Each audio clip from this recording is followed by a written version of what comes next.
Nós vamos fazer uma pequena apresentação falando dos números do trimestre. Eu estou contando aqui com a participação dos demais diretores, o Henrique Zugman, que é o diretor responsável pelo negócio papel, florestal e resinas, o Lindomar Lima, que é responsável pelo negócio embalagem, o Fabiano, que é o nosso diretor de pessoas, estratégia e gestão, e o Edivan, que praticamente todos conhecem bem, é o nosso CFO. Good afternoon to everyone. We're starting our Boa presentation. tarde a todos. Estamos iniciando a nossa apresentação and we'll have simultaneous trimestre translation. 2020. Just have Teremos to a press tradução the button at the simultânea. top of the page. Só precisam selecionar o botão. And if you have any questions, you Se can vocês tiverem qualquer write dúvida, questions in the chat. vocês podem escrever também pelo chat, ok? Então, vou fazer em português a apresentação e terá tradução simultânea para quem quiser ouvir a apresentação em inglês. Muito bem. Só tirar aqui. Falando um pouquinho dos números do terceiro TRI, nós tivemos um EBITDA ajustado de 55,6 milhões, com crescimento de 10,4% em relação ao terceiro TRI de 2019, e um EBITDA exatamente igual ao que nós fizemos no segundo TRI de 2020. Nós tivemos uma receita líquida de 261,4 milhões, 9,4% em relação ao terceiro TRI do ano passado. A gente vai comentar mais à frente, nós tivemos um mês muito forte de demanda, principalmente no papelão do lado, mas também no nosso negócio papel, e que representou aí boa parte desse incremento de receita que houve em relação ao terceiro TRI do ano passado e também em relação ao segundo TRI. Nós fechamos o mês com uma dívida líquida EBITDA de 1,1, já aqui com os recursos da oferta em caixa, né? Esse número é 73,9% menor do que nós tínhamos no terceiro TRI do ano passado. Quando nós consideramos os créditos de PIS/COFINS, mais a venda de alguns ativos que nós fizemos no ano passado e que temos recursos a receber ao longo desse e do próximo ano, abatendo da dívida, né, a nossa dívida líquida EBITDA ela cai para 0,42. Os investimentos desse trimestre foram 17,3 milhões, mais ou menos em linha com o que nós fizemos nos 2 primeiros trimestres desse ano. Como eventos aqui importantes desse trimestre, nós tivemos a oferta pública, né, o follow-on da Irani, no dia 22 de julho, em que nós captamos 405 milhões, totalmente voltados aí para o nosso ciclo de investimentos, que nós estamos chamando de plataforma Gaia, que compreende aí 5 projetos nessa fase inicial e talvez mais alguns aí mais à frente. Que é o que nós estamos mencionando aqui, que nós estamos chamando de plataforma Gaia. Gaia significa terra, né? E nós decidimos por esse nome justamente porque a maior parte dos nossos investimentos, eles têm um benefício ambiental bastante expressivo. O Edivan, tem algum comentário aqui, complementar, né? Esses números gerais? Não, Sérgio, acho que pode seguir. Muito bem. Quando a gente olha aqui receitas em relação ao terceiro TRI, como eu falei, 9,4% acima, uma exportação menor nesse trimestre, justamente porque nós tivemos uma demanda muito forte no mercado interno, então elas representaram 15,5% da nossa receita no terceiro TRI, contra 19,1% no terceiro TRI do ano passado, e bem abaixo do que nós fizemos percentualmente em termos de exportação no segundo trimestre, que foi um trimestre em que nós tivemos um mercado interno bem mais fraco por conta da pandemia e exportamos mais.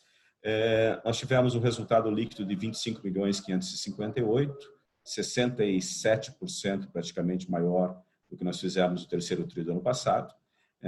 Neste mês, nós tivemos um lucro da operação relevante, mas também tivemos um evento que foram os créditos de PIS/COFINS, que aquela ação que nós tivemos na Irani o ano passado, de 143 milhões, agora nós tivemos um complemento dessa ação referente à São Roberto, que foi aquela empresa que nós adquirimos no final de 2013 e que nos deu aqui um crédito complementar de cerca de 17 milhões, e líquido deu em torno de 12 milhões. O EBITDA, como eu falei, está bastante em linha com o segundo trimestre. Ele subiu 10,4% em relação ao terceiro trimestre do ano passado, e aqui sempre falando de operação continuada, né? Os números do terceiro tri do ano passado foram, inclusive, menores, quando a gente considera os números divulgados do ano passado, que nós tínhamos ainda Vila Maria dentro dos nossos números. Mas, considerando a operação continuada, nós tivemos um incremento de 10,4%, 55.635, com uma margem EBITDA de 21,3%. Divan, ia fazer um comentário aqui? Não. Então, pode seguir. Falando do negócio de papelão ondulado, é um negócio que nós estamos tendo, está extremamente vigoroso nos últimos meses, foi uma surpresa de todos, né? Nós não imaginávamos um segundo semestre tão forte como estamos vivendo. Desculpe. A BPO, só para vocês terem uma ideia, cresceu 10,2% em volumes, né? Com um total aqui de 1 milhão de toneladas contra 936 no terceiro tri do ano passado. E nós crescemos um pouco mais, né, também considerando a operação continuada, 12,7%, com 43.167 toneladas contra 38.300 que nós tivemos no terceiro tri do ano passado. Comentário aqui, por que dessa dinâmica tão forte, né? A gente está vendo, durante a pandemia, a gente viu um crescimento muito forte de dois segmentos principais, que foi o segmento alimentício, que é o mais representativo das categorias do mercado, e também a parte de higiene e limpeza, dado o maior consumo desses produtos nas residências durante o período da pandemia. Essa dinâmica ela permanece durante esses meses, principalmente porque ainda existe um isolamento social relevante, enquanto não se tem uma vacina ou um remédio eficaz aí para a Covid, né? Então, esse consumo de alimentício, higiene e limpeza tem se mantido em níveis acima do histórico e houve um retorno dos demais setores, a partir do mês de julho, principalmente, houve um retorno dos demais setores, tentando recompor estoques, né? Essas empresas tiveram seus estoques reduzidos bastante por conta da paralisação das atividades durante o período de pandemia, e aí estão tentando uma reposição de estoques, mas têm tido bastante dificuldade de comprar volumes acima da média histórica, justamente porque as empresas, principais empresas de papelão do lado, estão com suas capacidades tomadas, e isso tem levado, inclusive, a recordes de produção no mercado em relação à média histórica, né, em relação ao histórico para o mesmo mês. Houve recorde no mês de agosto, no mês de setembro, no mês de julho também. Foram 3 meses em seguida de recorde de expedição, e nós estamos projetando um novo recorde aqui para o mês de outubro. Os preços, nós tivemos um incremento aqui, comparando em um ano, de 4,1% na média, né, do papelão ondulado, e 4,6% em metros quadrados. E aqui o incremento de volume em metros quadrados, 10,3%, muito parecido com 10,2% em toneladas, e na Irani 11,9%, levemente abaixo do 12,7% em toneladas, são 90 milhões de metros expedidos. E o preço aqui, como eu falei, evoluindo 4,6%. Então, essa dinâmica do papelão ondulado, ela prossegue, e tem causado um relativo estresse aí no fornecimento de papelão ondulado do mercado como um todo. Felizmente, a gente tem conseguido atender nossos clientes considerando suas médias de compra históricas, mas com prazos adequados e com nível de serviço bastante bom, né? As nossas operações elas vêm respondendo muito bem a essa demanda maior de papelão ondulado aí nesses últimos meses. Lindomar, quer fazer algum comentário adicional aqui? Bem, boa tarde a todos. Eu gostaria, Sérgio, quando você diz em retomada, né, eu queria trazer como destaque aqui o eletroeletrônico e também o eletrodoméstico, conhecido como linha branca, né, a partir do segundo semestre, e colocaria aqui também o e-commerce, que tem tido um crescimento aí exponencial no Brasil e puxado um pouco também pelas exportações, principalmente no setor frigorífico, né. Em relação a preço, acho que a gente vem trabalhando com bastante firmeza na implementação do reajuste, né, fomos muito bem sucedidos até aqui. Estamos avaliando a possibilidade também aí de um novo repasse já no mês de dezembro, em função da elevação do custo das aparas, né. Falando em aparas aqui, o movimento de reajuste no negócio de embalagem tem um descasamento em relação às aparas, até porque o movimento de reajuste ele acaba ocorrendo depois do movimento de subida do preço das aparas, né? Por outro lado, esse movimento de subida do preço das aparas, de certa forma, acaba nos favorecendo para a recuperação aí das margens nas embalagens, até porque uma eventual queda no preço das aparas e um possível recuo no preço das embalagens acaba ocorrendo aí numa velocidade menor. A gente realmente tem feito um trabalho muito bacana, principalmente em termos de recuperação de margens no negócio de embalagem. Eu acho que aqui vale a pena ressaltar esses pontos aí que o Lindomar coloca, né? Primeiro, o e-commerce, né, que eu não cheguei a mencionar, ele tem tido um papel super importante também no aumento dos volumes. Hoje, praticamente tudo vai em caixa de papelão, né? E isso acaba tendo uma influência bem importante no mercado. O dólar, nesse nível, também ele acaba contribuindo com maior exportação de produtos, isso faz com que saia mais caixa e entre menos caixa de produtos importados, o que acaba também afetando aí o mercado de aparas de alguma forma. Eu acho que vale a pena ressaltar esses dois pontos aí que o Lindomar coloca, né, sobre o aumento de preços. Nós estamos fazendo aumentos de preços a cada mês. Fizemos no mês de setembro, que já foi capturado no resultado desse trimestre. Fizemos novamente no mês de outubro. Já completamos um aumento também no mês de novembro e faremos um último aumento no ano, no mês de dezembro. Isso por conta dos aumentos que nós temos tido nas aparas e também aproveitando esse momento de mercado muito mais demandado para a recomposição de margens. Nós passamos aí alguns anos com recessão, 2015, 2016, foram anos muito difíceis para o papelão do lado em função da recessão, e não tivemos oportunidade de recomposição total das margens ao longo desse período. Então, nós estamos recompondo as margens e fazendo os ajustes adicionais aí necessários para recompor o custo de aparas, mas a gente deve ter uma elevação expressiva nas nossas margens no quarto trimestre desse ano, por conta dos aumentos de preços que estão acontecendo, tanto no negócio de papelão ondulado, como no negócio papel, que a gente vai comentar aqui no próximo slide. Com relação a papel para embalagens, né, nós tivemos uma pequena queda de vendas em relação ao terceiro TRI do ano passado, 32 mil toneladas para 31.923. Essa queda ela se deve a uma maior transferência de papel para embalagem rígida, né, para embalagem de PO, que o ano passado nós vendemos 8.700 toneladas no trimestre e esse trimestre vendemos 8.300.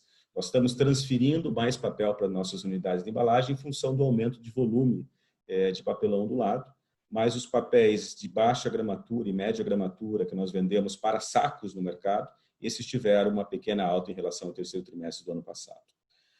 Preço subindo 2,7% na baixa gramatura ou no papéis para sacos e 3,7% nos papéis para papelão ondulado. Papéis para sacos aqui tem influência de mix, né? Nós tivemos principalmente o segmento de baixa gramatura, ele vem retomando ao longo desses últimos meses. Neste mês de outubro nós estamos praticamente com um mix inclusive melhor do que nós planejamos para este período, mas durante o terceiro trimestre nós tivemos pelo menos o primeiro e o segundo mês com um mix pior do que nós orçamos, por isso esse incremento de preço numa visão anual ele ficou baixo, mas já nesse próximo trimestre a gente vai ver uma situação de preços bastante favorável em função da melhora do mix e também de aumentos de preços que nós estamos implementando no mês de novembro, principalmente para a alta gramatura.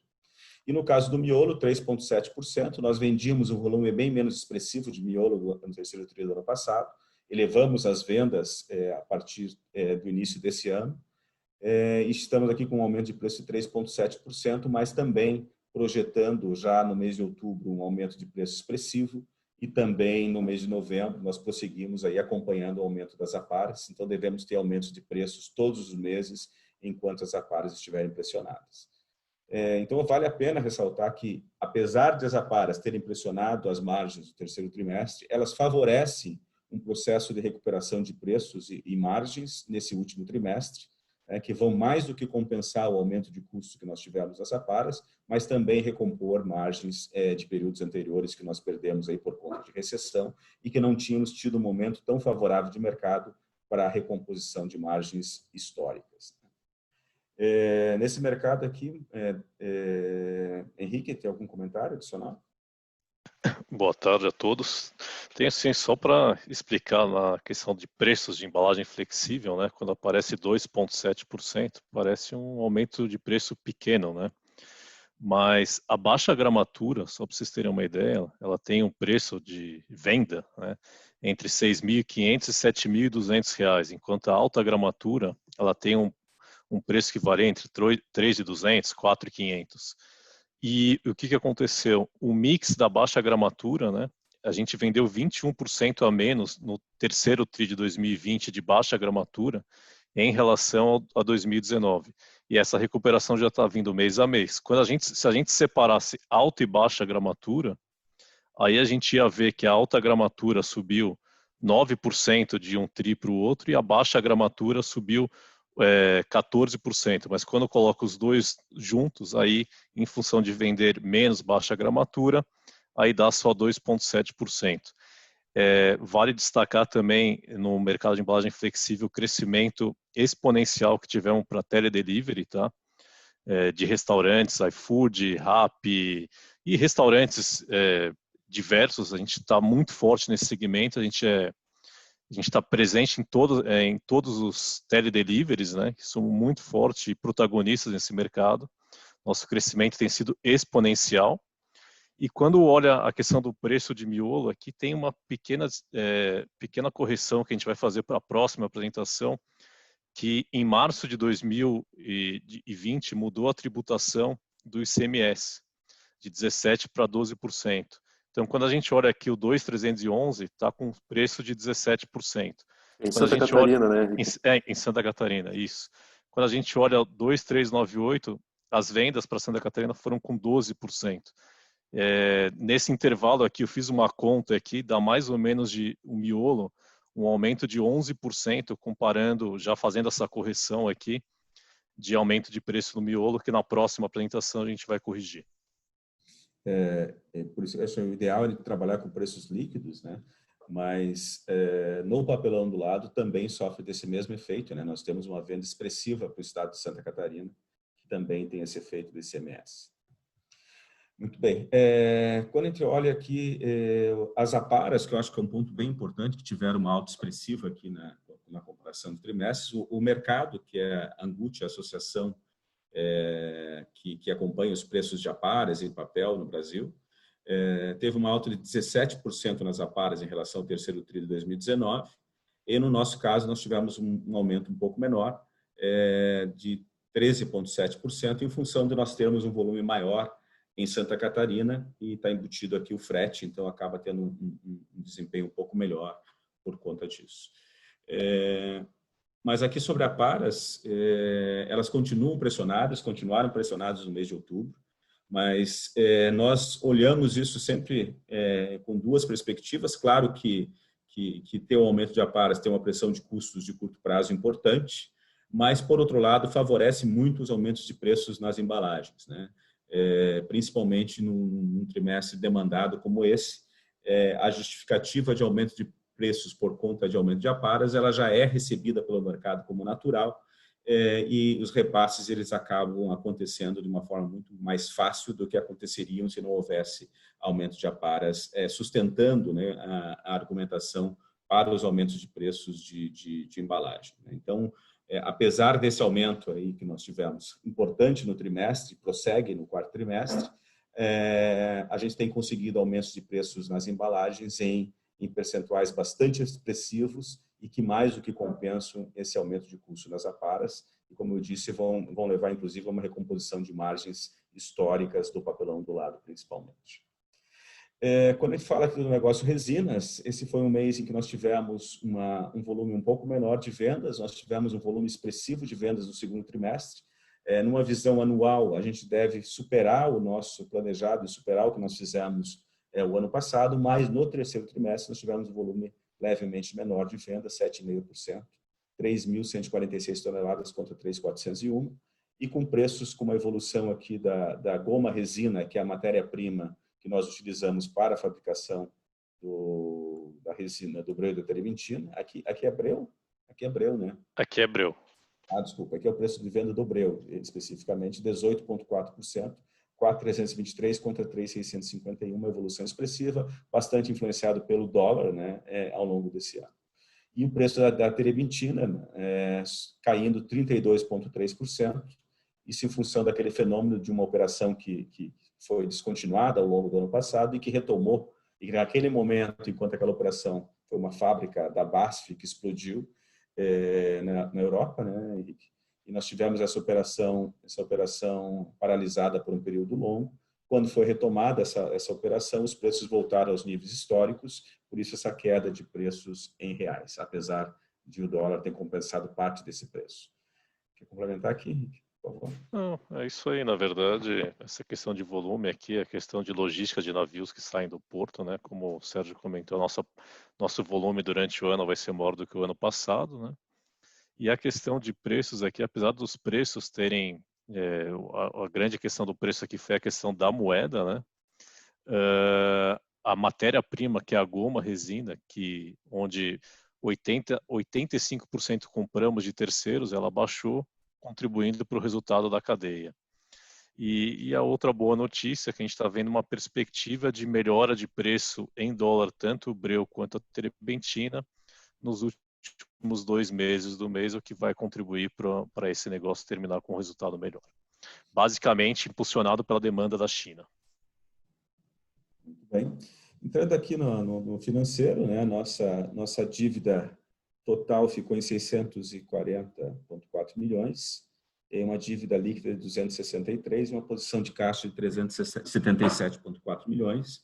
Como eu falei, uma alavancagem de 1,1, e considerando os créditos que nós vamos receber, os créditos fiscais que já estão sendo compensados e o recebimento do terreno da Vila Maria, parte daquele 4 milhões ainda que está faltando da venda das florestas da CMPC, a gente chega em 0,42, sendo 7% em moeda estrangeira, 93% em moeda nacional, 84% no longo prazo e 16% no curto prazo. Então, uma reconfiguração aqui do nosso endividamento pós-oferta bastante boa e que abre espaço aqui para o ciclo de investimentos que nós estamos iniciando. Odivan? Eu acho que vale comentar uma primeira medida que foi o liability management que nós fizemos com o caixa captado na oferta, né? Então nós estamos liquidando as operações, os financiamentos, os empréstimos mais caros do que o custo médio, para reduzir ainda mais o custo da dívida. Nós não temos muito espaço mais para trabalhar nisso, né? Dado que o nosso principal papel hoje no mercado é a debênture verde de 505 milhões. Então, e essa não, a gente não pretende recomprar, nem tem previsão, né, na escritura para isso.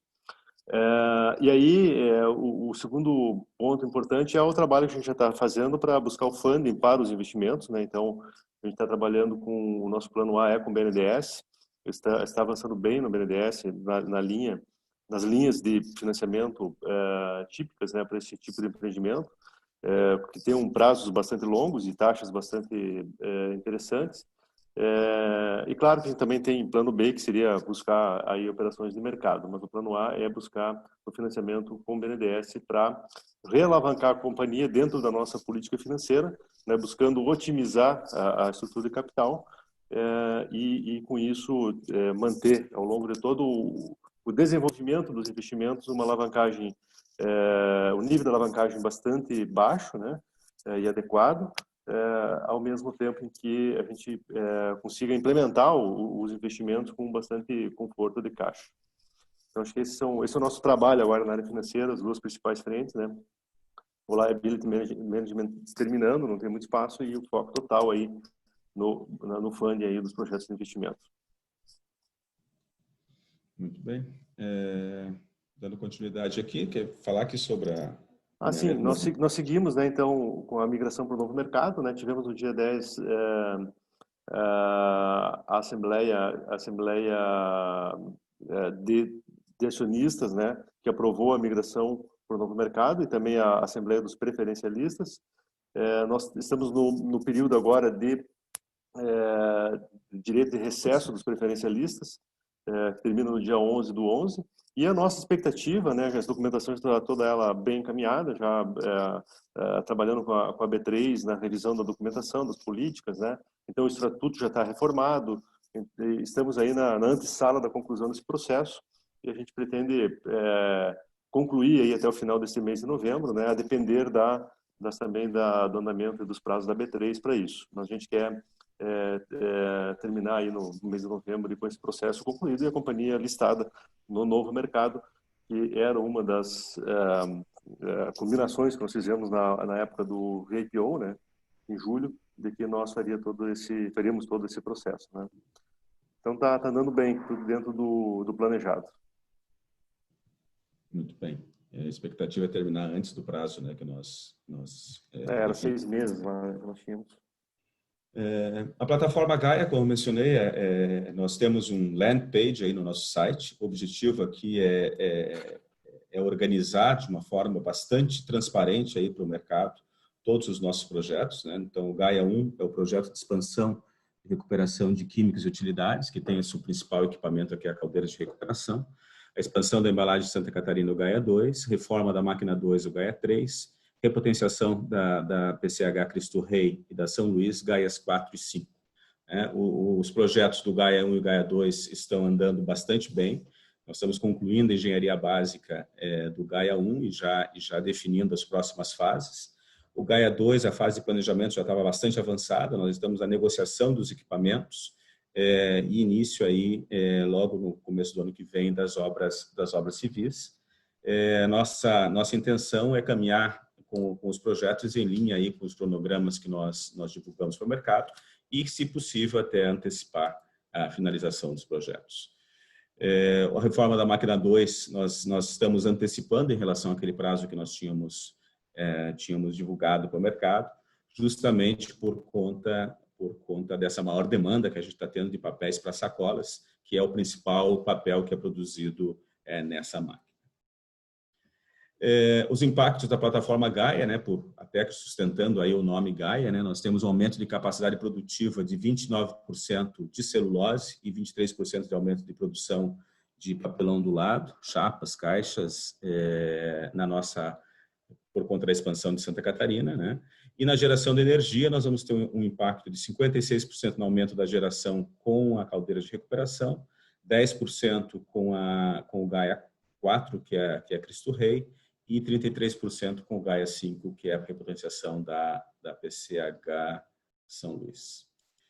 Bem, eu acho que aqui tem algum complemento, Fabiano? O Fabiano é responsável aqui por toda essa parte de suporte, né, de acompanhamento dos projetos.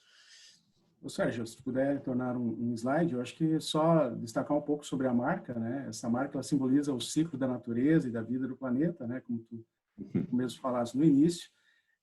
E a união entre o símbolo infinito aí do G e do A, né? Que faz uma releitura clássica aí das representações de reciclagem e da economia circular, né? Esse é um pouco aí o espírito da nossa marca.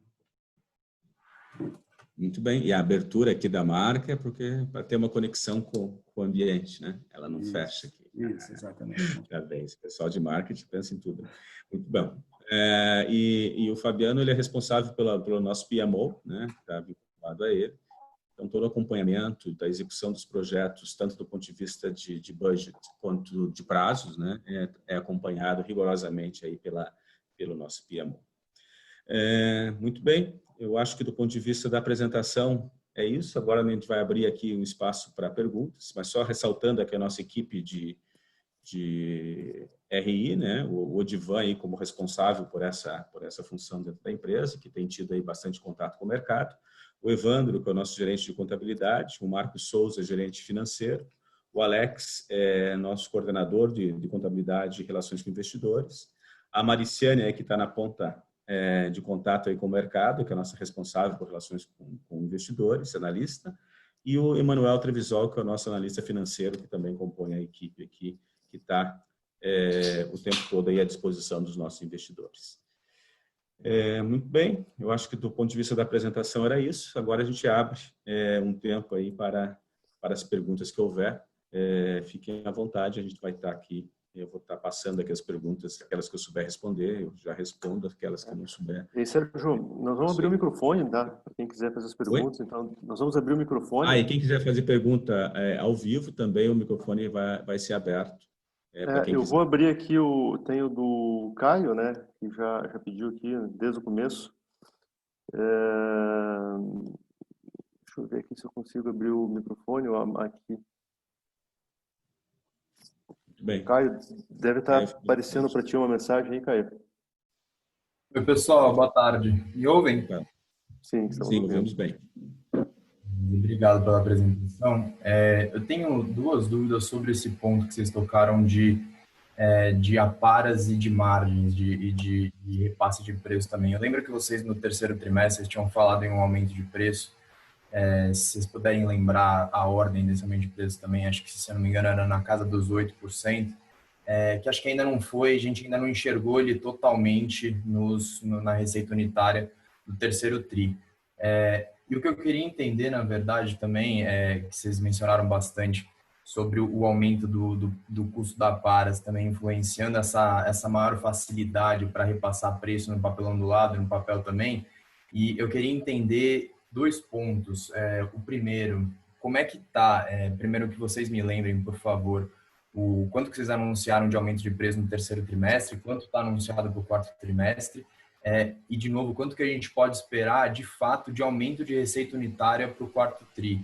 Eu acho que esse vai ser um ponto crucial para a gente conseguir calcular o impacto em margem de vocês e essa volta na margem de vocês agora para o quarto TRI.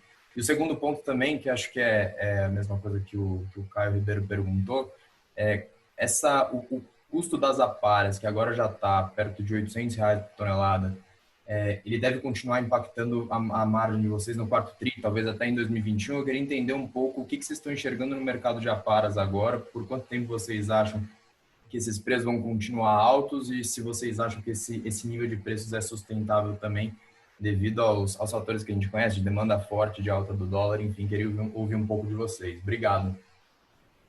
Tá bem. Bom, primeira pergunta sobre preços, a gente não pode estar divulgando percentuais exatos do que nós estamos aumentando de preços para o quarto trimestre, Caio, mas nós temos feito aumentos de preços todos os meses. Nós fizemos um aumento de preços parcial no mês de setembro, que já foi capturado aqui nos números do terceiro TRI. Fizemos um novo aumento de preços no mês de outubro, que já está totalmente implementado. Fizemos um novo aumento de preços no mês de novembro, bastante expressivo, e que já está implementado. E estamos organizando um novo aumento de preços no mês de dezembro, se as aparas se mantiverem nessa trajetória de alta. Então, são aumentos de preços expressivos. Como eu disse, eles mais do que recompõem o custo das aparas. As aparas representam entre 20% e 25% do custo total da Irani. E os aumentos de preços, eles estão vindo em percentuais bastante expressivos, por isso que a gente fala numa recomposição de margens históricas, né? E que dificilmente a gente encontraria um momento tão adequado para recomposição de margens do que nós estamos encontrando agora, nesse momento em que o mercado está super demandado, né? Nós temos uma escassez de papel acontecendo já no próprio mercado para aquelas empresas que não são integradas, né? Nós, como somos integrados, não devemos ter qualquer tipo de problema de suprimento de papel, mas, do ponto de vista das aparas, elas continuam pressionadas e a nossa percepção é que elas devem continuar pressionadas até meados de dezembro, né? E aí você começa a ter retorno das expedições desses meses que nós tivemos expedições recorde. Esse retorno, ele tipicamente demora em torno de 3 meses, né? Então, nós batemos recordes em julho, agosto, setembro. Então, a partir do mês de novembro, a gente já começa a ter um retorno de aparas num volume bastante forte. E a gente já imagina um arrefecimento aí no aumento das aparas a partir de meados de dezembro, início de janeiro. Quando a gente olha os históricos de aumento de aparas, elas têm um aumento em geral no segundo semestre e começam um ciclo de queda no início do ano. Esse é o movimento típico das aparas. Esse ano ele está sendo um ano atípico, como nós falamos. A demanda de papel ondulado ela continua muito forte. A gente prevê que ela continue forte no primeiro trimestre do ano passado. Nós já temos em carteira pedidos até o mês de fevereiro, só para você ter uma ideia. E essa dinâmica ela prossegue, né? O e-commerce continua muito forte por conta da pandemia. Essa percepção de sustentabilidade do negócio do papel em alternativa a outros materiais prossegue. E a reposição de estoques ela está ocorrendo de uma forma lenta nos nossos clientes, porque eles não estão conseguindo comprar, eles estão com uma demanda muito forte, mas não estão conseguindo comprar para reposição de estoque por conta da ocupação das fábricas de embalagem em geral. Então, isso deve prosseguir ao longo do próximo trimestre. Algum complemento aqui, Linomar, sobre esse tema? Perfeito, Sérgio. Eu só queria fazer uma correção, né? Quando você diz do primeiro trimestre de 2020, né? Ele continua realmente na nossa perspectiva, ele deve continuar bastante aquecido aí no primeiro trimestre, né? Mas é exatamente isso que você colocou. Eu acho que o ponto importante aqui, né, é a dinâmica. Enquanto nós tiver habilidade de repassar preço, repassar o custo, aumento do custo das aparas, esse é um cenário que ele não é danoso, né? Porque está muito demandado, né? Você vê toda a expedição de papelão do lado muito forte, né? Então é natural ter esse aumento da aparas no primeiro momento, a demanda vem na frente do papel, né? Mas por outro lado você consegue repassar o preço e manter e até expandir margens, né? É diferente, por exemplo, do que aconteceu lá em 2015, 2016, quando nós tivemos um aumento do preço das aparas com uma depressão na demanda, né? Por conta da recessão que o país viveu. Então é um cenário completamente diferente daquele que a gente viveu lá atrás. Então, esse cenário do aumento da aparas, não necessariamente ele é ruim, né? Do jeito que a gente está vivendo ele hoje, com toda essa demanda por papelão do lado, ele nos permite repassar esse aumento de custo, né? E manter ou até mesmo expandir margem, né? Eu queria reforçar aqui, Odivan, e complementar a tua fala, que esse arrefecimento que a gente está prevendo no custo das aparas em meados de dezembro, obviamente isso não significa redução de preço no PO ali na frente, até porque, como você disse, o mercado continua bastante demandado e deve continuar assim, né? Então, não tem redução de preço aí no primeiro trimestre. Esse eu acho que é um ponto bem importante, né? Quando você olha a dinâmica, as aparas sobem, os preços eles sobem em geral no trimestre seguinte ou durante o semestre seguinte, quando a demanda ela tá boa, né? Agora 2016 foi uma tempestade perfeita, né? Nós tivemos aumento de aparas e demanda muito fraca. Aí você tem aumento de custos e não conseguiu repassar os preços na ponta. Mas não é o caso agora. Agora você tem um aumento de custo, mas você tem um mercado extremamente demandado que possibilita esse repasse.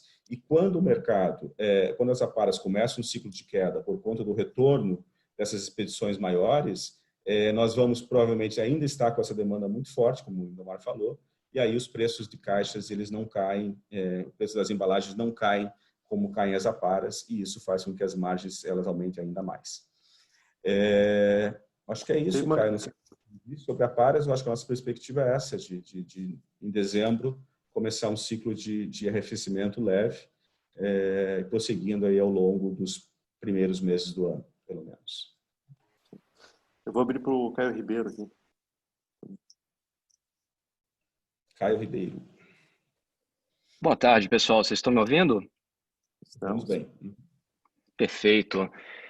Então, a minha primeira pergunta aqui seria, enfim, sobre essa alternativa, né, que vocês têm aí de vender mais papéis para embalagem, ou papelão do lado, né?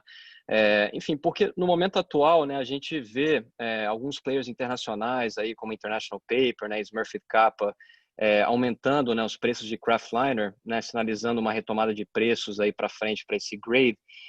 Mas ao mesmo tempo, né, a demanda aí por papelão do lado, né, como vocês vêm falando, ela está muito aquecida, né, e deve continuar para frente. Então eu queria entender um pouquinho melhor, né, como é que vocês tenderiam a priorizar, né, nos próximos trimestres essa escolha, né, entre esses dois, né, produtos, né, vender mais papéis para embalagem ou caixas de papelão do lado, né, visando capturar aí essas tendências de mercado aí que hoje parecem favoráveis aí para os dois produtos, né? E em segundo lugar, né, sobre os projetos, né, que vocês vão fazer ao longo dos próximos anos, no começo vocês planejavam, né, fazer um projeto em Minas Gerais, né, para aumentar a capacidade, né, especialmente de caixas de papelão do lado, né, em perto de 70 mil toneladas, mas que vocês tinham desistido, né, desse projeto, porque os retornos, né, esperados eles não pareciam tão altos, né, em relação aos outros projetos que vocês têm, né, no portfólio. Mas com esse momento atual de mercado, né, que a gente está vendo, com essa demanda superaquecida, né, esse espaço que está tendo para aumentar preços, vocês poderiam revisitar esse projeto? Porque, enfim, hoje parece que o mercado precisa, né, de mais capacidade, né? Seriam essas duas perguntas. Obrigado, pessoal. Obrigado, cara, pelas perguntas. Primeiro, eu acho que é importante entender que a nossa flexibilidade ela é relativamente limitada com relação a vender diferentes tipos de papel, né? Hoje, a melhor opção para nós, Caio, é transferir o máximo possível de papéis para papel ondulado para as nossas operações, né? E vender o restante do papel para embalagens rígidas no mercado, que significa vender papel miolo, eventualmente, se houver alguma sobra de celulose, vender papel craftliner, mas, em geral, nós vendemos papel reciclado, até porque nós utilizamos a celulose que nós temos disponível para a produção de papéis de maior valor agregado. As máquinas 1, 2 e 4, elas são máquinas... A máquina 1 ela é uma máquina híbrida, em que nós podemos vender tanto papel para papel ondulado, quanto papel para sacos. As máquinas 2 e 4 são máquinas específicas, a máquina 2 voltada para a produção do bag craft, que é o papel para sacolas, e a máquina 4 voltada para papéis de baixa gramatura.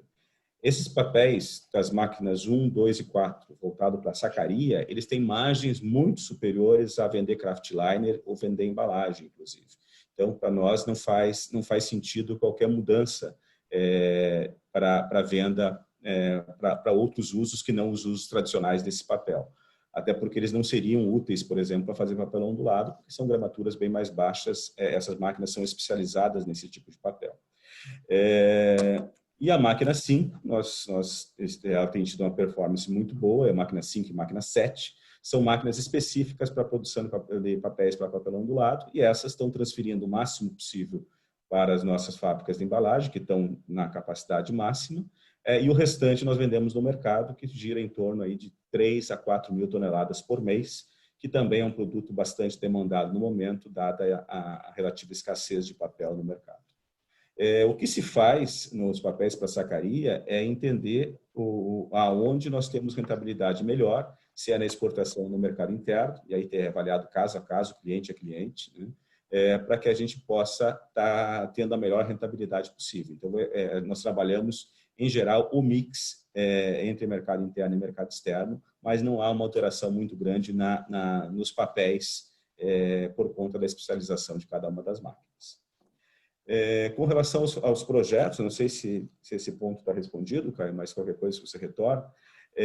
Mas com relação aos projetos, nós tínhamos no portfólio divulgado durante o roadshow do IPO o projeto de Minas Gerais, mas ainda numa fase bastante embrionária e com retorno relativamente baixo. Nós estamos revisitando esses projetos, eles fazem parte desse ciclo de investimentos, né? Tanto um upgrade na máquina de papel, como também uma fábrica de embalagem, eles estão no nosso radar, mas nós estamos reestudando esses projetos em termos de escopo. Esse fato que você coloca de, eventualmente, nós conseguirmos ocupar a fábrica de embalagem num período muito mais curto do que nós planejávamos originalmente, isso pode ajudar a melhorar o retorno, porque nós tínhamos uma ocupação da fábrica ocorrendo em 4 anos, para que você não tivesse problemas no mercado, de ter que reduzir preços para poder ocupar a fábrica, e isso afetar o preço do mercado como um todo, em função dessa nova capacidade. Em se mantendo no mercado com essa dinâmica que a gente está vendo agora, evidentemente o projeto ele pode ser executado num período,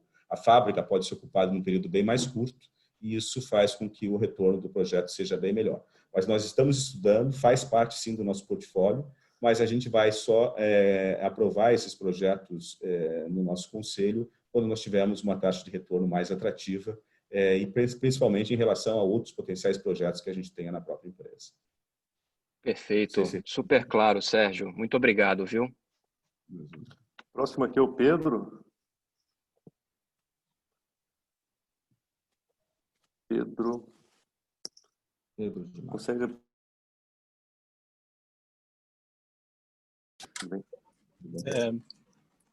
Acho que só 2 dúvidas aqui. A primeira é justamente esse projeto Gaia 1, que é o da caldeira. Assim, a gente olhando, tem um prazo que parece grande, né? 3 anos. Se isso já está muito conservador, se tem alguma, talvez, opcionalidade de entregar, e como é que estão os preparativos, assim, então, desde as licenças de instalação ambiental, como é que vocês veem o risco de execução na parte de obras? E essa é a primeira pergunta. A segunda pergunta, acho que é um pouco mais técnico, que me ajuda também a pensar como é que vocês estão lidando com a questão de alocação de capital, se no lucro que vocês estão considerando para a base de cálculo do dividendo, se vocês vão fazer algum ajuste para esses não recorrentes, como todos esses não recorrentes que estão passando pela DRE, se isso vai ser considerado também para dividendo. Então, são essas duas dúvidas. Obrigado. Muito bem. Sobre o Gaia 1, como eu falei, nós estamos na fase final de engenharia e está caminhando bastante bem. O Henrique Zugman, que é nosso diretor de papel, ele é o dono do projeto, né? Nós temos a figura do dono do projeto, que é um dos diretores, né? O diretor mais ligado àquele projeto. Poderia comentar um pouquinho aí como é que estão os preparativos, como é que está caminhando o projeto, Henrique? Não, a gente já está, a engenharia básica já está finalizada, a gente já está no período de analisar as propostas técnicas que a gente está recebendo de diversos fornecedores, né? A gente já está começando a fazer os pré-canteiros de obras que a gente vai precisar fazer, então ele está extremamente dentro do prazo. A gente já está visitando vários fornecedores, possíveis fornecedores dos nossos projetos, né? E eu acredito que num prazo de entre 60 dias, mais ou menos, a gente vai ter todo o projeto mais ou menos equacionado, pronto para iniciar a negociação técnica com os fornecedores. Nós temos aí, Pedro, em relação a adiantar, desculpa, em relação a adiantar o projeto, né? Acho que 3 anos é um prazo bom e muito provavelmente, se caminhando como está caminhando até agora, a gente vai conseguir entregar ele um pouquinho antes. Mas a gente está colocando ele, por enquanto, mantendo esse prazo de 3 anos, que é o prazo que os fornecedores dizem que leva para entregar cada equipamento, montar com calma, ligar e etc. Evidentemente, a gente vai tentar reduzir esse prazo ao máximo, né? Mas nós temos um caminho crítico no projeto, que é a construção da própria caldeira, né? A caldeira de recuperação ela tem um prazo de cerca de 21 meses para a construção.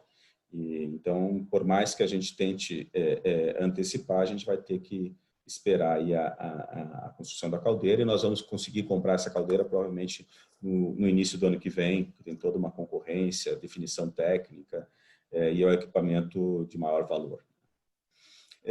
Com relação aos dividendos, sim, eles fazem parte da base de cálculo para pagamento de dividendos, mas lembrando que a nossa política de dividendos, ela prevê pagar 25% sobre o lucro de cada trimestre e um ajuste no resultado anual, pagando até 50% do lucro. Então, ainda que se pague agora sobre essa base, quando se ajustar, pode ser que seja feita alguma correção, né, Gilvan? Sim, na verdade o lucro líquido não tem como excluir os não recorrentes, né? Pela lei das SCA, a gente tem que calcular o dividendo sobre a base de cálculo do lucro completo, né? Então ele inclui sim, mesmo não recorrente, a base de cálculo do dividendo, né? Que eu acho que era essa, pelo que eu entendi, que era essa a tua dúvida, né, Pedro? Mas assim, o Conselho tem prerrogativa de definir até 50%, 50% é a nossa política. Mas ele é sempre ajustado anualmente. Tá. Agora nós temos o Victor. Deixa eu achar o Victor aqui. O Victor pode abrir o microfone. Isso. Oi, boa tarde, tudo bem? Tudo bem, e você? Maravilha. Na verdade, a primeira pergunta que eu até já tinha feito já foi respondida, que é sobre a parte de aparas, mas só um complemento, eu queria só entender se, de fato, vocês estão encontrando alguma dificuldade no fornecimento ou prevendo algum tipo de dificuldade para os próximos meses. A gente ouve de alguns parceiros que não está tão fácil encontrar aparas no mercado, né? Além da questão de preço, estou pensando nessa questão de dificuldade para encontrá-la. Esse é o primeiro ponto. O segundo, eu queria entender um pouquinho sobre a capacidade instalada no momento. A gente pode encarar ou enxergar o terceiro trimestre como o topo da capacidade instalada atual da companhia, né, sem pensar nos novos projetos? Ou ainda tem algum espaço em alguma das máquinas? Como que está nessa questão? Muito obrigado. Muito bem. Sobre as aparas, a gente já viveu momentos mais críticos durante a pandemia, que foi o início da pandemia, em que nós tivemos a paralisação dos catadores, da coleta seletiva em algumas cidades. E, no momento, até por conta do que eu falei, Vitor, do retorno das expedições que ocorreram em julho, agosto e setembro, né, que tem um prazo de 3 meses, a gente não vê escassez de aparas no sistema. A gente não vê escassez de aparas, principalmente para as empresas maiores que têm parcerias muito fortes com aparistas no Brasil e que é dada preferência para essas empresas normalmente em momentos de mais dificuldade de aparas. Então, nós nunca tivemos problema com fornecimento de aparas. Evidentemente, quando você tem um feriado ou uma situação em que você tem uma reposição de estoques menor, né, você pode ter uma redução do prazo de dias de estoque de aparas, mas nunca numa situação em que a gente tenha que parar alguma máquina ou uma situação mais crítica. Então, a gente não vê esse cenário, principalmente para as grandes empresas. E a segunda pergunta era sobre... Desculpe, em relação à capacidade instalada. Se o terceiro teria uma referência, seria o topo da empresa. Sim, nós estamos com a capacidade totalmente ocupada, tanto nas fábricas de embalagem quanto nas máquinas de papel. Máquinas de papel, elas produzem de forma contínua, né? Então elas produzem na sua capacidade, só tem paradas de manutenção. As fábricas de embalagem, elas estão desde o mês de julho trabalhando na sua capacidade máxima, né? O que nós temos ganho, que vocês vão encontrar alguma diferença entre um mês e outro, é a quantidade de dias, ou eventualmente recordes de produção que têm sido batidos, né? O mês de outubro, por exemplo, nós batemos recordes de produção nas 4 máquinas de papel e nas 2 fábricas de embalagem. Esse volume, essa demanda mais forte também vai levando a alguns ganhos incrementais de produtividade ao longo do tempo. Perfeito, muito obrigado. Se me permitem só um complemento, no terceiro trimestre a gente teve, em relação ao segundo, um aumento de receita, né, um aumento de vendas também, e uma redução de margem, principalmente margem EBITDA, né? Acho que parte do motivo deu para entender, só queria confirmar se tem mais alguma coisa. Teve a questão do aumento de custo das aparas e teve uma questão de mudança do mix de produtos, principalmente na parte de gramatura de papéis. É isso mesmo ou tem mais algum ponto que a gente deveria considerar nas análises? Muito obrigado. Não, na realidade, você tem uma melhora no mix de papel, né, em relação ao segundo trimestre. O segundo trimestre foi o mês mais difícil, que nós tivemos que exportar mais papel e vender papéis de menor valor agregado, né, durante aqueles meses, por conta da queda do consumo no mercado interno. E no terceiro trimestre, a gente já começa a ver uma melhora no mix e uma recuperação praticamente total a partir do mês de setembro, outubro, novembro, né, Henrique? Então, nesse quarto trimestre, nós estamos trabalhando com mix otimizado, inclusive um pouco melhor do que nós planejamos no nosso orçamento. Então, eu não vejo esse fator sim, de forma positiva e não negativa. E as aparas, essa sim teve impacto importante aqui no nosso custo, que representou essa queda de margem, né? Mas que a gente, porque tem um descasamento, como foi colocado pelo Lindomar, né, entre o momento que as aparas sobem e o repasse final de preços na ponta. Então, nós começamos um repasse mais forte em meados de setembro, né, que é o segundo aumento de preços, porque, tipicamente, nós fazemos um aumento de preços por ano, né? Fazemos um aumento de preços ao longo do primeiro semestre, depois fazemos um aumento de preços no ano seguinte, mais ou menos no mesmo período. Esse ano, em função da alta da demanda, em função da pandemia, nós estamos e da alta das aparas, não esperada, né, numa velocidade tão grande, nós estamos fazendo vários aumentos, né? Então, fizemos um aumento no mês de outubro, setembro, outubro, vamos fazer em novembro e provavelmente faremos também em dezembro. Então, e recompondo, mais do que recompondo essa diferença de margem do terceiro trimestre. Mas o fator principal de queda de margem em relação ao segundo trimestre foi o aumento das aparas. Perfeito, muito obrigado. Temos 2 perguntas ainda, acho que a gente pode encerrar, que está dando o horário, né? O Léo Correia pode... Fala, Léo, tudo bom? Tudo bem, pessoal? Tudo bem, Sérgio, Odivan e demais? Vocês estão me ouvindo pelo visto, então eu vou... Tudo bem. Já que está todo mundo perguntando se está ouvindo, acho que vocês estão me ouvindo minha vez também. Mas vamos lá. Não, pessoal, sei que a gente já está acabando aí o horário. São questões mais pontuais, Sérgio, no que der para falar, só para a gente tentar contextualizar um pouco. Dá para dizer que o aumento de preço para o quarto trimestre é de duplo dígitos?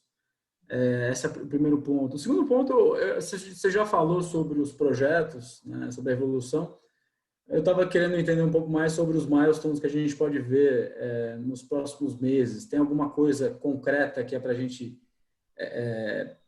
como um evento importante para a gente acompanhar, enfim, que é para a gente estar mais, vamos dizer, um pouco mais esperto com relação à execução dos projetos? Essa é uma questão também super pontual.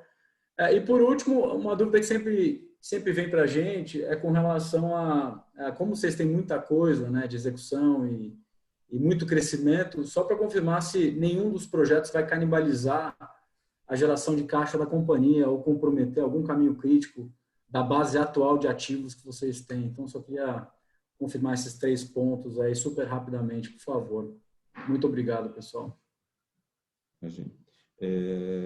Sobre os projetos, rapidamente, nós vamos deixar o mais transparente possível aí no portal, tanto a questão de prazos, como a questão de budgets de cada um deles, justamente para que os investidores possam acompanhar isso de forma contínua.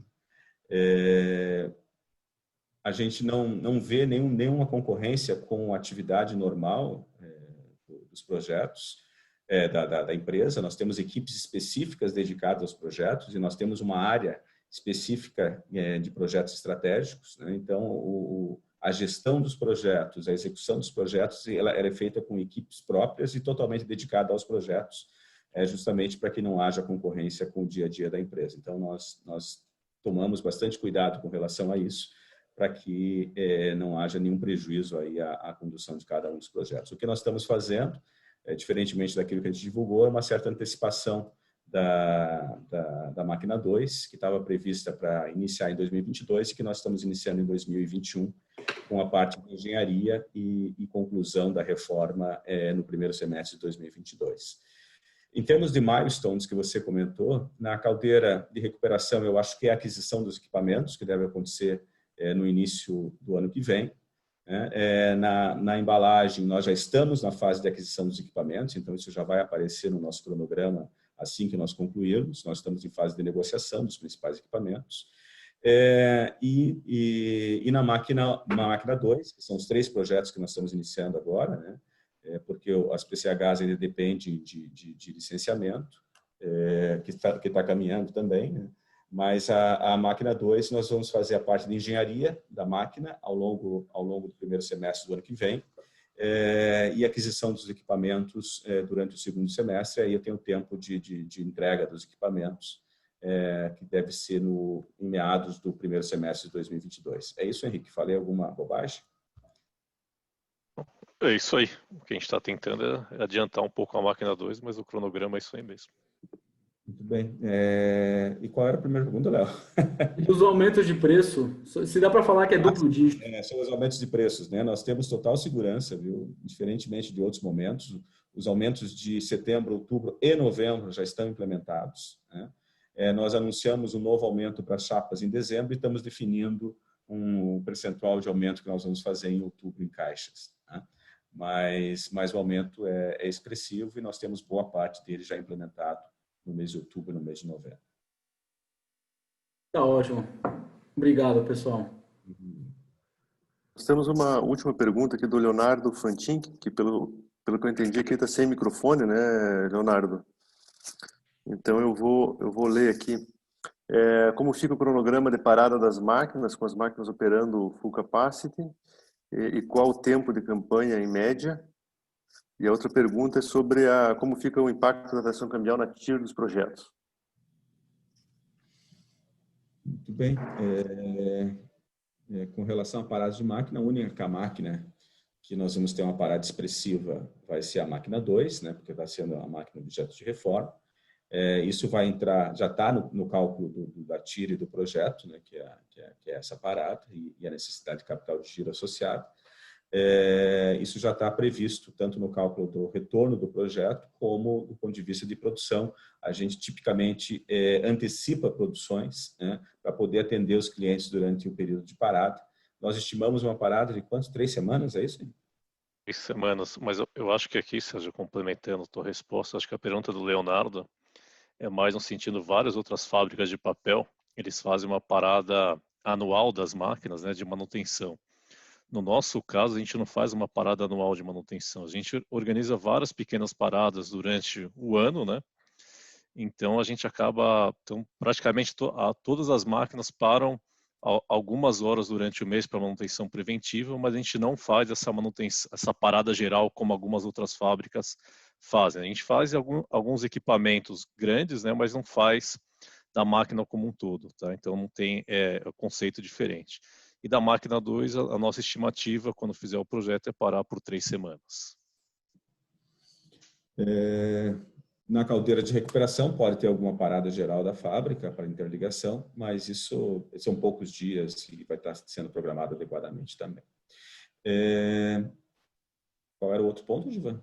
A variação cambial, o impacto da variação cambial na TIR. É um impacto importante na embalagem. Nós, quando apresentamos o projeto para o mercado, nós trabalhamos com $1 a R$5, e ele está ficando um pouco acima. Então, os equipamentos que são denominados em dólar, que é a onduladeira e uma das máquinas de conversão, elas vão sofrer impacto da variação cambial.